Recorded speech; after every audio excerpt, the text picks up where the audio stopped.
नमस्कार, छायाज रेसिपीजमध्ये आज आपण मिस्सी रोटी किंवा कांद्याचा तंदुरी पराठा बनवणार आहोत आणि त्याबरोबर खूपच मस्त अशी कांदा टोमॅटोची चटणीसुद्धा बनवणार आहोत।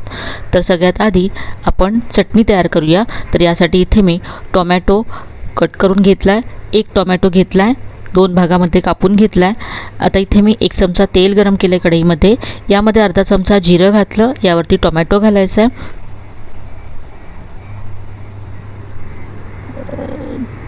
तर असा मंद फ्लेम ठेवायची आणि टोमॅटो असा उलटून अगदी सॉफ्ट होईपर्यंत भाजून घ्यायचा आहे। टोमॅटो इथे सॉफ्ट होईपर्यंत इथे मी कांदा आणि हिरव्या मिरच्या चिरून घेतल्यात। टोमॅटोसुद्धा इथे सॉफ्ट झाला आहे। आता आपण याचा साल काढून घ्यायचा आहे आणि टोमॅटो मिक्सरच्या भांड्यामध्ये काढून घ्यायचा आहे।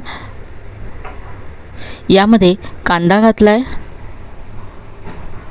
हिरवी मिरची घातली आहे, चवीप्रमाणे मीठ घातलं आणि थोडीशी कोथिंबीर घातली आणि जाडसर अशी ही चटणी वाटून घेतली।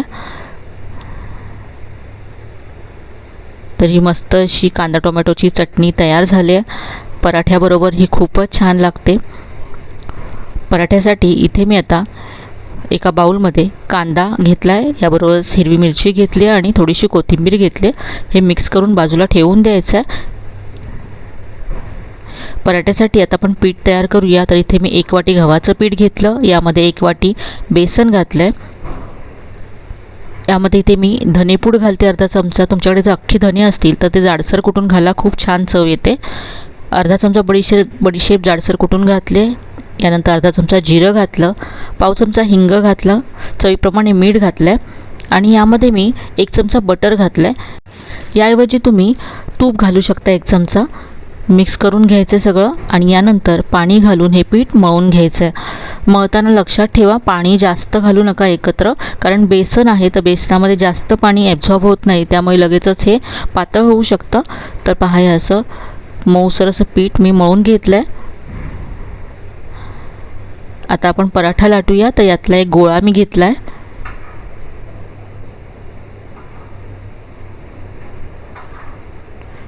आता हा गोळा जो आपण कांदा आणि कोथिंबीर हिरवी मिरची चिरून ठेवलं होतं त्यामध्ये असा प्रेस करायचा आहे। पिठामध्ये जर कांदा घातला तर खूप पाणी सुटतं, म्हणून मी आज असा कांदा याला लावून घेते। लाटून घ्यायचा आहे। कांदा लावलेली बाजू खाली ठेवायची आहे आणि सुक्या पिठावरती हा पराठा आपल्याला लाटून घ्यायचा आहे। जास्त जाडही करायचं नाही आणि पातळही नको आपल्याला।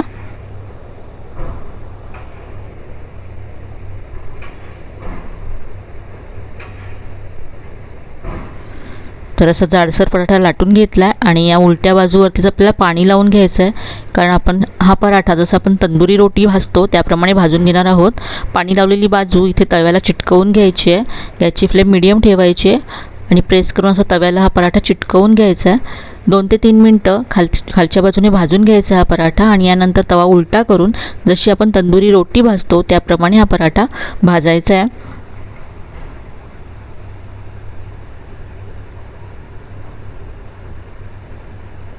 हा पराठा निघून आला आहे, म्हणजे हा खालच्या बाजूने सुद्धा भाजला गेला आहे।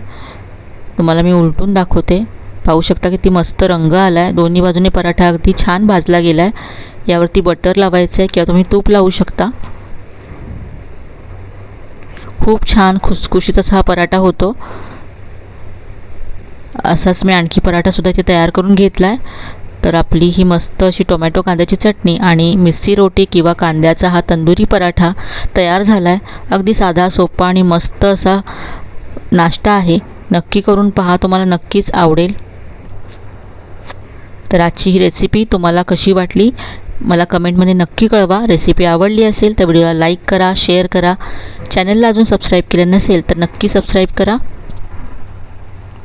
चला तर मग पुन्हा भेटूया अशा छान छान मस्त नवनवीन रेसिपीसह। तोपर्यंत धन्यवाद।